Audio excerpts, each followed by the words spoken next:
Good morning. Sorry, I'll get the light on here in a second.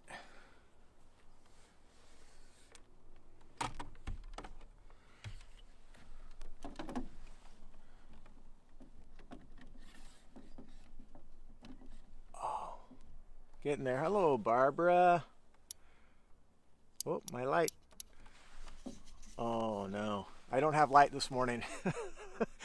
The light I brought, the battery is not on the light. I don't know what happened to it. It's somewhere. Steve Hauser, good morning. So now you know truly how dark it is out here. And actually, this goes well with my devotion this morning, believe it or not. Ironically, Mike and Joe, good morning. Jim and Kathy, good morning. Good to see you this morning. It's cold out here this morning. Karen Lowe, good morning. Good to see you. I know you can't really see me this morning, but we're here nonetheless. There is no power here at the church building, so our offices are going to be closed today. Just so you know, Jan Atkins, good morning. Jeremy and Wendy, Deanne Fine. Deanne, I want to say, is today your birthday? I forgot to look at birthdays today, but if I'm wrong, if I'm sorry, but if I'm right, happy birthday, Deanne. Kim Johnson, good morning. Welcome, everybody. So, yeah, there's no power at the church building. And there's my mom, good morning. And, ironically, the devotion this morning has to do with our ability to see. Do we have light in our eyes, or are our eyes full of darkness? Let's see, Suzanne and Daryl, good morning. Despina, good morning. Stacy Riggle, good morning. I've seen from your post, Stacy, that it's a little chilly there where you live, in the negatives, which is kind of a crazy thought. But here's Wyoming, and I'm kind of feeling like I'm cold here in California, and it's only like I think it's in the upper, maybe in the low 40s, but so. Anyway, yeah, up country, you guys don't have power either. Well, I'm glad you're able to tune in nonetheless, working on cell phone batteries. Yeah, it's 1 degree right now in Wyoming. Well, it's warmed up for you guys then. Oh, well, guys, hey, this morning we were in Matthew chapter 6. And it's where I'm not even going to I'm going to have to loosely quote it because it's not light enough here for me to read. Actually, it is. I can do it. It wasn't a minute ago. So Jesus says, the eye is the lamp of the body. So if your eye is healthy, your whole body will be full of light. But if your eye is bad, your whole body will be full of darkness. If then the light in you is darkness, how great is the darkness? So, when I was 30, we were living in Redding. I was finishing up Bible college. Our girls were babies. And I decided to go to the eye doctor. We were watching a movie. It was a drive-in movie, and which, is not the greatest quality of, it's not the sharpest images or whatever, but just to give you an idea of what my eyesight was like, we were watching a movie called Jack, and it stars Robin Williams and Bill Cosby. Well, I knew it starred Robin Williams, but I didn't know much else about the movie, and we were watching it, and about a quarter of the way in the movie, I turned to Martha, and I go, Martha, I'm whispering, we're going to drive in, and I said, is that Bill Cosby? It sounds like Bill Cosby. She goes, what, you can't see that's Bill Cosby up there? Like, no, I can't actually. And so Carmen says I can't hear anything. Well, my microphone is plugged in, so everything should be working there fine. I'm sorry, Carmen. So, but I couldn't see that it was Bill Cosby, and I recognized him finally by his voice. And Martha says, you need to see an eye doctor. So I did, and he prescribed for me contact lenses. And to make a long story short, the day that I put those contact lenses in. This is a Walmart eye care center in Reading, and so he talked me into contacts. I put the contacts in. I walked out into Walmart with these contacts in, and I, at that moment, realized just how bad my eyesight had deteriorated. Because when I walked out there, I literally felt like I had superhuman vision. I mean, I could see words on signs way at the other end of the store. I mean, I was like, I couldn't believe it. Martha, can you see that? I can see that sign. I can see what it says. Can you see what it says? I mean, it's like, can other people see these things? And I just have been missing out this entire time.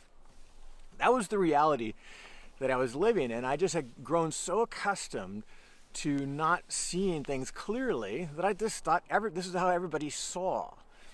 And this is the point that Jesus is making here, is when our eye is full of darkness, how dark is that going to be? I mean, it's our eyes are our ability to perceive our world.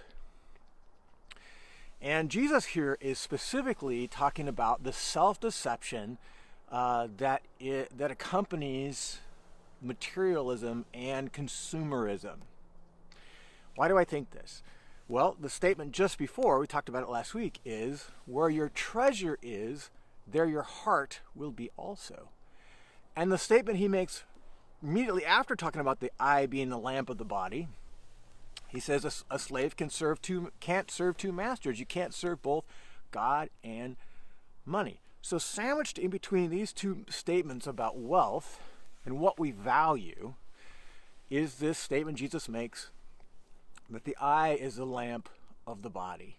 And if we can see, if we have light in our eyes, then great, we're gonna perceive things as they actually are.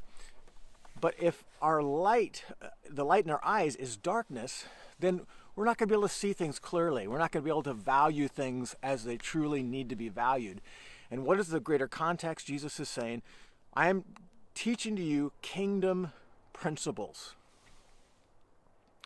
Principles that are going to guide you in truth, to reveal things about your own heart especially. And yesterday in Sunday's message, we talked about the envy of poverty, how it is enviable to recognize our heart need. And Jesus, in the greater picture, is saying, I can fulfill your heart need. Money can't. Money is a great thing, and used wisely, there's nothing wrong with it. But it also has this ability to capture our attention in a way that would lead us away from the very person that can bring us true contentment, true satisfaction. That is Jesus Christ. And so Jesus here in the Sermon on the Mount saying, be careful about materialism. Be careful about wealth or the pursuit of it or a consumer mentality. Because that can capture your heart. And it can lead you away from me, Jesus, the one who is the bread of life, the one who can offer true contentment, true satisfaction. And so this is an area that, frankly, is not uncommon to any of us with regard to how we all probably can understand, especially living in the United States of America, how easy it is for consumerism or materialism to capture our attention and capture our heart, because it does feel good when we have money, and it does feel bad when we don't. It feels good when we are able to go on a trip because of money. It feels good to be able to buy something that we really want because we have money. We all know the truth that money is an ill-placed sense of true completeness or wholeness, because it's not lasting. It makes us have a sense that we are secure, but in reality is only in Jesus Christ, God himself providing for us, is our true security, our true completeness, our true sense of peace, joy, and contentment is only found in Jesus Christ.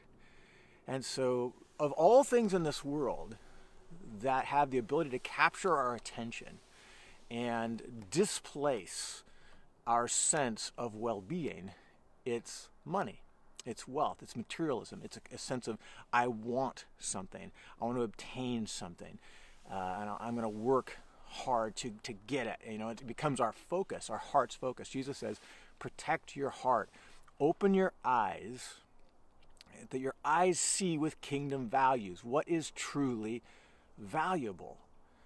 I'm telling you the truth, Jesus says. It's only found in me. Your poverty, if you're experiencing a lack, is actually enviable because you truly see things the way they are. Money cannot buy you happiness. We've said that. We've all experienced it, though it does feel good for the moment. But it's when we set our attention on it and we set our heart to it that we can truly miss out on the life that God has for us, when we can be free of it. And somebody has said that the cure for materialism is generosity.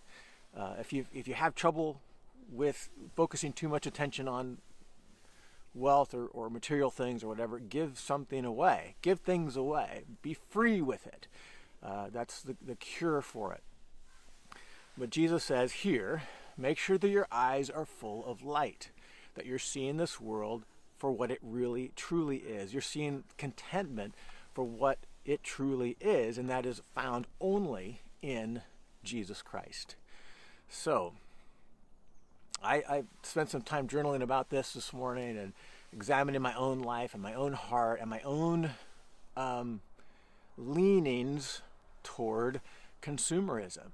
And none of us are exempt of it. I'm not exempt from having to guard my heart from these things. I want to be free of that so I can freely give to someone else my time, my attention. I want to give to God all of me. I don't want my interest to be divided between serving God and serving my own lusts of what I would want to have or to buy. I want to be free of that so I can freely choose God consistently. And so that's just these are hard thoughts, and we are so easily self-deceived in this area. So I would just encourage you to stop and write. Writing actually helps me anyway to slow down. I get a thought and I think about it. I'm like, yeah, that's a great thought. I'm going to roll with that. But until I stop and actually write out complete sentences, paragraphs, I can really develop that thought and really bring that thought to heart. And that's what I really needed to do this morning with this idea of how my heart can be captured. And I need to guard it. For where your treasure is, there your heart will be also. We cannot serve two masters. We cannot serve both God and money. We have to make a conscious decision to open our eyes, to allow the light of God's values, of God's kingdom, to flood our soul so that we value things properly and put money in its proper place. We all need it. We need it to buy food, to pay our rent, all those things.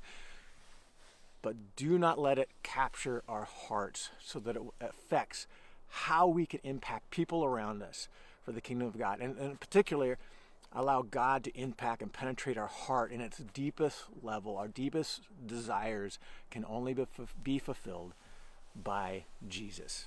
So that's the thought for today. And take some time, meditate on that yourself. This is an area of self-deception. Take some time to really weed this stuff out. Take some time today to do it. And Lord bless you today. And be content.